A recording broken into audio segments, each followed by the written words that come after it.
감사합니다. 네, 감사해요. 여러분 안녕하세요. 저는 사랑의 5가지 언어 중에 오늘 함께하는 시간에 대해서 여러분들과 너무 이야기 나누고 싶어서 달려온 기획의 정석의 저자 박신영이라고 합니다. 사실 저는 기업에서 기획 관련된 되게 빡센 강의를 많이 하는 사람인데요. 오늘 여러분들과 좀 알콩달콩한 너무 중요한 사랑에 대해서 얘기하고 싶어서 이 자리에 나왔습니다. 잠깐 제 얘기를 이제 해볼까 하는데요. 제가 얼마 전에 한 2달 정도 됐나요? 제가 수술을 했어요. 저보다 좀 더 아프신 분도 많으실 텐데 송구하지만 얘기를 해보자면요. 제 뱃속에 20cm의 혹이 있었습니다. 그래서 그거를 이제 오른쪽 난소와 같이 잘라내는 그런 수술을 했는데요. 그 수술을 할 때 의사 선생님이 그러시더라고요. 의사 선생님 되게 보수적이시잖아요. 그래서 최악의 상황을 항상 생각하시니까 시영 씨, 이 수술을 하다가 만약에 우리가 중간에 조직 검사를 보낼 거다. 근데 만약에 그 조직이 악성이면 우리가 그 원래 하던 수술과 함께 자궁을 다 드러내는 수술을 해야 된다. 그래서 이거에 대한 동의를 남편이랑 같이 이제 협의를 하고 와라. 이런 말씀하셨는데 제가 결혼한 지딱 3개월째 되던 날에 그런 얘기를 들었습니다. 그래가지고 물론 일어나지 않을 수도 있지만 그런 거를 이제 남편이랑 협의한다는 게 쉬운 일은 아니었어요. 그래서 남편이랑 그래도 건강이 중요하니까 그렇게 수술을 받자라고 하고 이제 수술 당일날이 되었어요. 수술하러 받으러 갔는데 당일날 간호사 선생님이 오셔가지고 저한테 얘기하시는 거예요. 실시 의사 선생님 말씀 들으셨죠? 수술 중간에 이거 조직 악성이면 이거 자궁 다 드러내는 거 얘기 들으셨나요? 이렇게 물으셔가지고 예 들었어요 라고 말했어요. 조금 있다가 또 다른 간호사 선생님 오셔가지고 실시 그 수술 중간에 조직 검사 하는데 자궁 다 드러내시는 거 들으셨냐고 이렇게 얘기하시는데 기분이 좀 좋지 않더라고요. 그래서 이게 너무 중요한 거라서 더블 체크를 하나 보다라고 생각했습니다. 조금 더 있다가 한 20-30분 있다가 또 다른 간호사 선생님 오셔서 너무 중요한 거니까 자궁 다 드러낸 거 아시냐. 그래서 그거 진짜 동의하시면 여기에 사인을 해달라라고 사인을 이렇게 종이를 내미셨는데요. 제가 그 사인 종이를 받아드는 순간 정말 억장이 무너지는 것 같았어요. 왜냐면은 제가 그걸 보는 순간 이거 하고 싶지 않다라고 생각은 드는데 이게 말로는 안 나오는 거예요. 그리고 저는 이제 사인을 하고 있는 거예요. 소심한 사람들 그런 사람도 있잖아요. 이렇게 사인을 하고 있는 거예요. 근데 제가 그때 생각을 한 게 속에서는 막 절규가 일어나죠. 아니요, 나 절대 내 자궁 다 드러내고 싶지 않아요. 이런 생각이 들면서 제가 중학교 2학년 때쯤이 생각이 났습니다. 중학교 2학년 때 제가 여자분들은 아실 텐데 생리통이 너무 심해가지고 제가 막 병원 돌아다니고 이러면서 이게 너무 짜증이 나는 거예요. 그래서 제가 우리 친구들한테 그리고 심지어 엄마한테 했던 말이 있어요.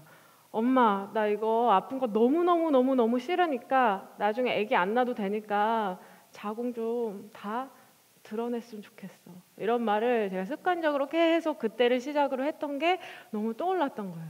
그래서 제가 여러분들과 함께 지금 얘기해보고 싶은 거는요. 나와 어떤 함께하는 시간을 보내고 있는지에 대해서 같이 한번 생각해 봤으면 좋겠어요. 왜 우리는 이미 함께하고 있는 것들에 대해서는 그게 없어져야만 이게 무엇이었구나 이렇게 깨닫고 있잖아요. 그래서 여러분들은 한번 지금 같이 생각해 봤으면 좋겠어요. 나는 나의 장기와 어떤 함께하는 시간을 보내고 있으니까 나는 나의 폐와 나는 나의 심장과 나는 나의 생각과 어떤 함께하고 있는 시간을 보내고 있습니까? 왜 사랑 얘기를 하는데 이 얘기를 먼저 하냐면 내가 먼저 나와 함께하는 시간을 갖지 않으면 이게 그대로 사랑하는 사람한테 전달되잖아요. 왜 우리는 나랑 이렇게 나쁜 시간을 보내고 있는지, 왜 이렇게 강박관념과 불안과 나쁜 시간을 보내고 있는지 생각해보면 우리 안에 이런 도식이 있는 것 같아요. 예를 들면 이런 거죠. 나는 이래야만 하는데 지금 그렇지 않으니까 나 완전 망했다 이렇게 생각하고 그냥 이 너무 좋은 날들을 잿빛으로 보내고 있을 때가 많은 거예요. 뭐냐면 나는 안 아파야 되는데 지금 여기가 아프니까 망했어 이런 시간을 나랑 이렇게 보내고 있는 거죠. 아픈 것뿐만 아니에요. 우리가 뭔가 나는 이거를 이뤄야 되는데 지금 이루지 않은 상태니까 나는 망했다. 혹은 이제 젊은 분들도 보이시는데 나는 이렇게 취업을 해야 되는데 지금 그 상태가 아니니까 망했다. 예를 들면 나는 결혼을 하려면 이 정도 돈은 벌어야 되는데 그렇지 않으니까 망했다. 이런 식으로 자기 자신과 이런 시간을 많이 보내고 있는 것 같습니다. 여러분들이 이 시간을 점검하지 않으면 이것이 그대로 사랑하는 사람과 이제 그대로 그 사랑을 전달할 수밖에 없게 되는 거죠. 예를 들면 네, 슬픔이 혼자 증폭되다가 예를 들면 제가 이거 남편이랑 같이 신혼여행 때 찍은 사진인데요. 파리에서 찍었어요. 그래가지고 이렇게 연결되어 있는 게 너무 멋있어가지고 너무 멋있어가지고 받자마자 이렇게 확대를 해봤는데 남편 표정이 의외로 이러고 있는 거였어요. 네, 그래서 삶을 이렇게 가까이서 보셔야 됩니다. 가까이서 보셔야 되는데 제가 사실 수술을 하면서 이렇게 실려가잖아요. 수술 이렇게 실려가는데 그때 남편이 결혼 이제 3개월 됐는데 저를 멀리서 영화 잘 갔다 와 이렇게 하고 보내고 있는 거예요. 근데 제가 이렇게 실려가다가 저한테 이제 되게 강력하게 후회가 되는 게 있었어요. 뭐가 생각이 났냐면 남편의 쓰레기가 생각이 났어요. 그 남편이 되게 쓰레기 같다는 게 아니라 쓰레기의 습관을 갖고 있어요. 이게 뭐냐면 우리가 쓰레기는 쓰레기통에 버려야 되잖아요. 근데 제 남편은 쓰레기를 쓰레기통에 안 버리고요. 쓰레기를 아주 곱게 켜켜이 쌓아두는 버릇이 있습니다. 예를 들면 우리가 아이스크림 먹고 뭐 과자 먹고 귤을 먹었다 이러면 아이스크림 겉껍질, 속껍질, 나무, 과자 겉껍질, 속껍질 그리고 귤 껍질이 이렇게 쌓아놓는 거예요. 제가 처음 그 쓰레기탑을 발견했을 때 저는 생각했죠. 오빠가 또 러브 메시지 여기 당겨놨구나 이렇게 해가지고 이렇게 봤는데 그냥 쓰레기인 거예요. 그래가지고 제가 갖다 버렸어요. 그리고 조금 며칠 지나고 또 쓰레기탑을 발견했습니다. 그래갖고 제가 뭐야 또 일어났어 이러고 갖다 버렸어요. 그리고 나서 세 번째 그 쓰레기탑을 발견했을 때 저는 거의 폭발했죠. 그래서 퇴근하는 오빠한테 오빠 이게 뭐야? 쓰레기야? 내가 갖다 버리라고? 오빠는 먹고 내가 갖다 버리라고? 먹는 사람 따로 있고 갖다 버리는 사람 따로 있어? 내가 버려야 돼? 우리 같이 살잖아. 오빠가 쓰레기통에 갖다 버려. 한순간 오빠한테 했던 말 그리고 오빠의 공기 그것이 저의 마음도 이렇게 되게 안 좋게 만드는 거예요. 뭐냐면 책에 이런 얘기가 나오더라고요. 당신이 사랑하는 사람한테 명령하면 쓰레기 갖다 버려 명령하면 그 사람이 할 수 있는 최선의 반응은요. 알았어 하는 굴복하고 복종하고 죄책감 속에서 살게 됩니다. 근데 또 이 책에 이런 얘기가 있어요. 당신이 사랑하는 사람한테 명령하지 않고요.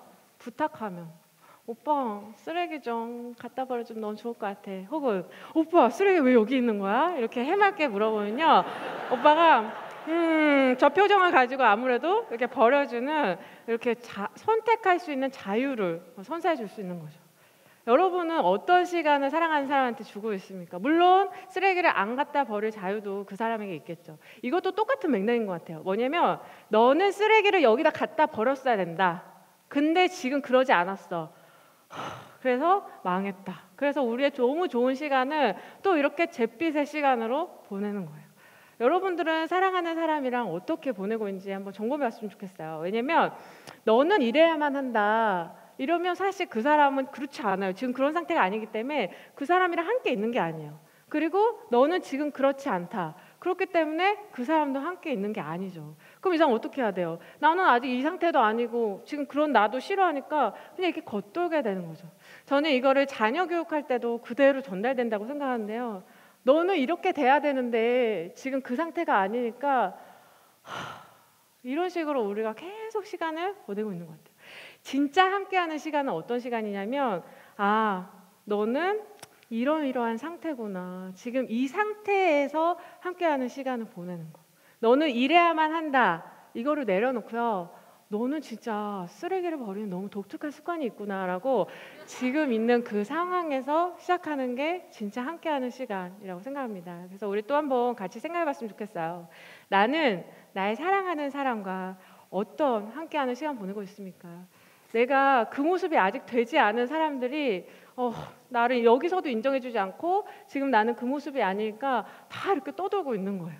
그래서 저한테 메일이 와요. 수영 씨, 제가 이러이러한 사람인데 제가 말씀드려요.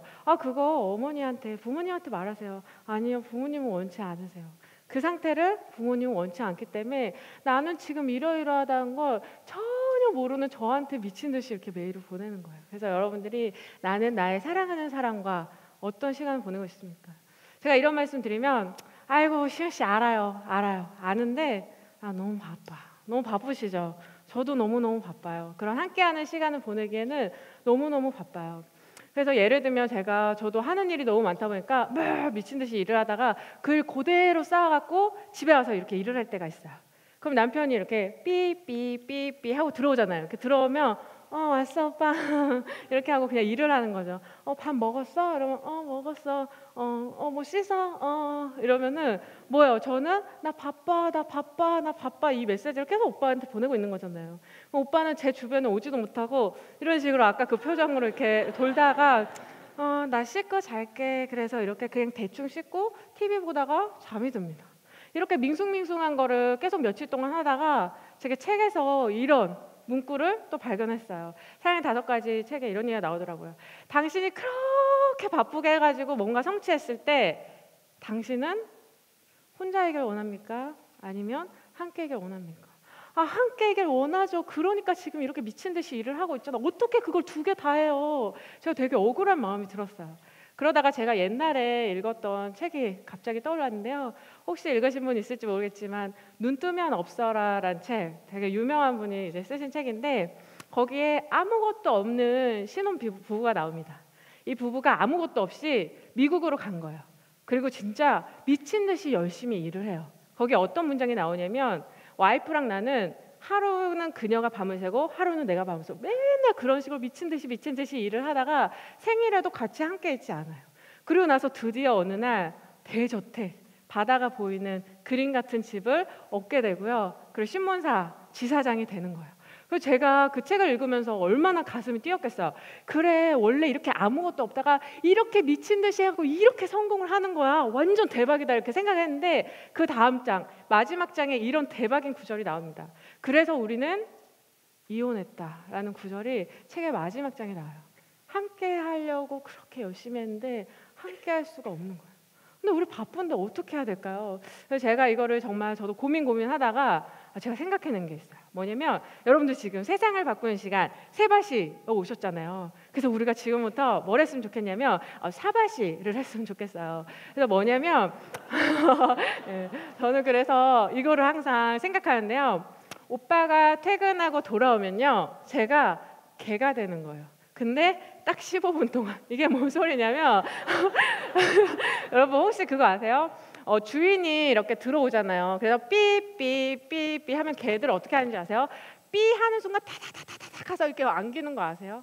내가 그거 오빠한테 해야겠다 이렇게 생각이 돼가지고 남편이 이렇게 합니다. 삐삐삐삐 하면 제가 이렇게 달려와가지고 미친 듯이 안기는 거예요. 세상에 온 우주에 오빠만 있다는 듯이. 때로는 약간 격해져가지고 오빠가 대구 사람인데 사투리 썩하고 아이고 이래 살아 돌아왔나 이러면서 제가 이렇게 안아줄 때가 있어요. 그러면 오빠가 되게 좋아하죠. 근데 제가 그럴 때 오빠한테 얘기합니다. 오빠 오늘 하루 어땠어요? 이렇게 물어봐요. 그럼 오빠는 좀 뻘쭘하고 이러니까 별거 없이 뭐 부장님이랑 뭐 이랬어. 그럼 저도 이럴 수도 있지만 부장님이랑 뭐 이랬어 이러면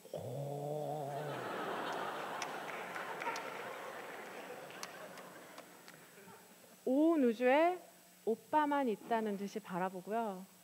오빠의 얘기가 세상에서 가장 소중하다는 듯이 들어요. 그리고 내가 너무나 보고 싶었던 공연을 VIP석에서 너무 가까이 보게 돼서 영광이라는 마음으로 남편의 얘기를 듣습니다.